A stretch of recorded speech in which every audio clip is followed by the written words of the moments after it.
What's up, folks? Dr. Mike here for Renaissance Periodization. Welcome to video number 4 of how to make your best program, and fast too, for muscle growth. This video is on how to estimate your reps in reserve per set and get the reps that you are targeting. This video series is all about how to build your program, and I'm also illustrating how to build a program with the world's best program builder. That's probably true. That's probably true. The RP Hypertrophy app. If you are watching this video before mid-May 2023, please check the link in the description and sign up for the promotional link in which you get put on a list to get early access to the app and to receive goodies and to get a low price and all that good stuff. If you're checking this video out after roughly mid-May 2023, which is when the app is very likely going to be coming out, then just go to the link in the description. First link is going to be a buy link for the app, and you can check it out and buy it and use it, and it'll be awesome. So let's talk about how to navigate RIR rep in reserve targets and get the reps you need to progress. I have 5 tips for you on RIR. What is 2 or 3 reps in reserve? The RP Hypertrophy app, it shoots for week 1, 2 reps in reserve. It wants you to leave 2 reps in the tank, which means, like, if gun to the head you could have done 10, it wants you to stop at 8. But since you can't do 10 to subtract the linear time and go back in time and say 8, stop here, how do you tell when you're roughly at 2 or 3 reps in the tank, which is where you're supposed to stop most of your sets, at least in the first week of training? The best way to think about it, as far as I can tell, is it's when the weight really starts to push back, which means all of a sudden it feels notably heavier. You're pushing it and you're like, yep, no problem. And then all of a sudden you're like, ooh. The bar doesn't slow down, but you're like, fuck, man, this shit is getting heavy. Then you're close to 2 or 3 reps in reserve in most cases. And or all of a sudden, the bar starts to both feel heavy and slow down. And that's a big one, because folks that are relatively slower twitch, or for various other reasons are grinders, Google that one. JK, don't do that, not at work. Sometimes they'll come down slow and they'll come up slow and grind, and you're like, oh, that's failure. Like, hold on a sec. Do another rep to see if that gets even slower and even heavier. Because if you're a grinder, you grind rep number 7 out of 10, or let's say your goal is 10, and then you go for rep number 8 and you're like, same grind, still slow, still heavy, but no slower and heavier really. And again, same grind, just keep going. You want to get to a point where you're like, oh shit, now that's really slow and really feels much heavier. For faster twitch people and slower twitch people alike, that point is the same point. You just get to it in different ways. Faster twitch people go boom, boom, boom, boom, and then rack. Slower twitch people go boom, boom, boom, and then they start their slow grind phase, which can be like 5 to 10 reps of roughly the same speed and weight feeling. But even those slower twitch folks, really when 2 reps in reserve comes up, they'll get that second wave of like, oh shit is for real. That is when you're close to 2 or 3 reps in reserve. For most people, that's when you rack, and that's when you stop and write down your reps. You may be thinking, okay, but what if I misjudge and I don't go far enough? In most cases, getting any closer than this just doesn't matter. It does not matter because, for a variety of reasons, just challenging yourself a little bit in week 1 means as you progress over time, and the app will tell you how to progress, and don't worry, I'll tell you how to progress in future videos if you don't use the app, it's all okay. As long as you don't like do a set of 5 and you're like, I could do 50 more, and then you're like, fuck this. Okay, but that's not really 2 or 3 RR. As long as you feel that weight get much heavier and slower and you feel that challenge, you're golden. It's a stimulative set, and all the progress after that will be super smooth. It's kind of like you don't want to be a wuss in week number 1, but there are upsides even to erring a little bit on the side of too easy. So yeah, don't go too hard. But you're like, okay, don't go too hard, but what about if I go too easy? Well, if you go a little too easy, but not too hard, there are upsides to this. Technique. Your technique is more likely to remain stable if you don't push it super close to failure early. Check, that's good. Because as you push really close to failure, your technique might get fucked up and you don't want any business with that. Second, the stimulus of getting close to failure but not quite to failure is very high. The stimulus of getting all the way to failure is a little bit higher.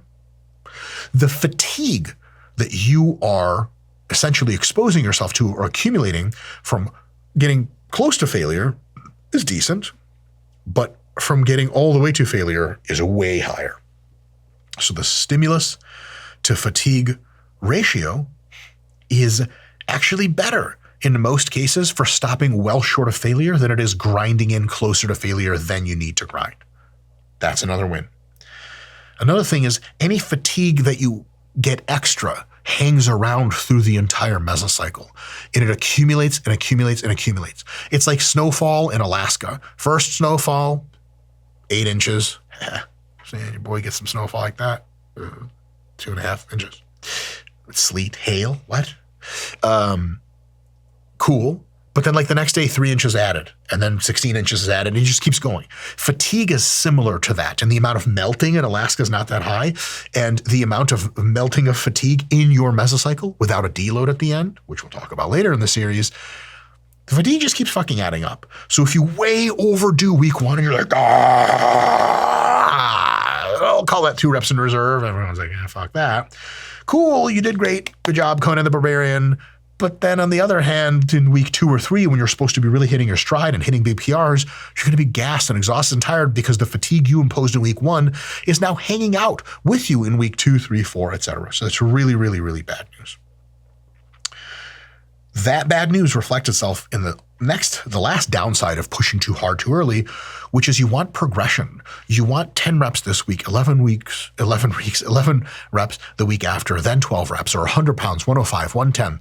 Those solid small progressions, that's how fucking growth happens.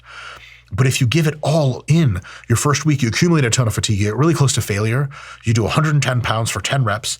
Next week, the app will say, hey, automatically, by the way, it'll be like, hey, like 115 for 10 reps. Here's your goal. And you're going to do it, and you're going to get 10 because you're going to be like, holy shit, I can't do this because I accumulated so much fatigue early, it screwed up my progression. And even if you survive the second week, the third week, you might underperform. Underperformance is not what you want. You want to ease into the shit and then slowly and slowly and slowly, which the app will take care of you by auto-programming everything, rise up to the occasion over time. That's what you want. Going right into the flames early, fools rush in where wise men fear to tread. I don't know. This isn't the progress channel. Get on that other shit and you'll hear more wise shit. All right. Point number 4, app time. In most weeks and in most cases, if you do week 1 and you fill in all your loads and reps, weeks 2, 3, 4, etc., all the way through, the app will autofill your load and your reps for you. So if you did 100 pounds for 10 reps this week, next week, depending on how the cookie crumbles, and the app has its own internal logic that it develops, you're going to get to do 105 pounds and the goal will be 10 reps. Or the app will say stay to 100, but the goal will be 11. Some way, either by adding a little bit of weight or a little bit of reps or some combination of both, the app is going to make things just a little bit incrementally more challenging. If I was an app user, like you hopefully will be, pay me money, then I would just hit those numbers exactly. If you're really feeling your swag, can you change the goal and hit more? Yes. If you're really under the weather, can you change the goal and do a little less? Yes. But when you make those changes, the app will actually try to autofill that as well. So for example, let's say the app is asking you to do, you said 100-pound dumbbells for 1 arm rows. You did a set of 10 or whatever, sets of 10. Next week, the app is going to be like, okay, sets of 10, but 105 pounds. And you're like, app, some idiot broke the 105s at my gym, so I actually only have the 110s. If you hit 110 in there, or you say, that's a big jump for me, fuck that. You auto-correct the app, you just click, actually, fuck, I'll just do that right now. let's say it's a barbell bench over row, and we have 25 pounds selected, then what you're going to go in there and be like, yeah, so 25 is what I'm supposed to do, and there'll be a little target emoji here, but I'm just going to go back to 20. Whatever reps it has picked for you there, let's say originally it was planning for you doing 105 for 10, because last time you did 100 for 10. If you go and say, nah, I still want to do 100, but it's week 2, instead of 10, that rep will display to 11, because it says, oh, okay, you lowered the weight, I'm going to jack you up anyway so you get more reps. Why? Because the app wants to keep you on track to keep going up. Now, you can always manually just reduce your reps and say, fuck that, I'm just taking an easy day. And the app's like, hey, cool. But it wants you to progress. So even if you don't have the right weight increment to hit, if it's close to the right increment, the app will still hook you up, do all the calculations under the hood, and make sure you progress by the same margin, be it weight or reps or some combination of both. So if you fudge it and it's pretty close together, within 10 or 20% of the weight in either situation, or 10 or 20% of the reps, it's going to correct that for you. If it's way out of range, it'll just be like, hey, I'm not really sure what to do. It'll just put up RIR. It'll be like, weight, whatever you did last time or more. And then RIR is 2 RIR or 1 RIR or 0, depending on what week. And then you can look back a week earlier. It's actually really easy to do because you hit this little calendar icon thing, and whatever you are on today, it'll, say all the days are displayed as Monday. That's sweet. I must have screwed up when I was making that. Oops. So, you go back to this day, you click on it, and it'll be like, oh, this is what I did here. And it's super easy to navigate. Again, that's unusual. That's if you pick a weight really far away from the one you did before, and then it just doesn't know the reps. You can look back, and then I don't know how useful it is, because you'll be like, well, I don't even know how to make this calculation. Then just go however close to failure the app says, and you're totally good to go, right? Lastly, point number 5. This is a lot of stuff. Do not overthink reps in reserve. Just try hard in the first week, but don't kill yourself. The app will tell you next week what to aim for. There is no need for self-doubt, for doubling back and recorrecting. Just run the process, and the algorithm will take care of all the rest. And if you're training without the benefit of the RP Hypertrophy app, then just don't overthink RIR. Write your little notebook or whatever tracking app you're using, write down your weights and reps, and next week just add a little bit. If you just keep adding a little bit and keep going, all of the benefits will be yours. That ultra specificity of like, well, was that 2 RIR, a 1.5 RIR? Don't even fuck with it. That is a journey with no end, no pot of gold at the end of the rainbow. So that's it for today's video. Get down in the description, click on the buy link, buy stuff, God damn it, or sign up for the exclusive list. And next time, in the next video, we will cover about how to manually change loads in the app. But the educational part, other than, of course, teaching how to use the RP Hypertrophy app, is going to be how to determine what's too heavy and what's too light, and how to make intelligent corrections. Because sometimes what you did in week 1 seemed good, but then in week 2, you're like, man, I can do a trillion reps with this. Sometimes your body adapts really quick. Your nervous system learns really fast. Maybe you were having a really bad day in week 1 and you felt really sick and tired. And then in week 2, you're actually back to normal and you're like, man, this is too fucking easy. How do I make the adjustment? We'll talk about that next time. And I'll see you then.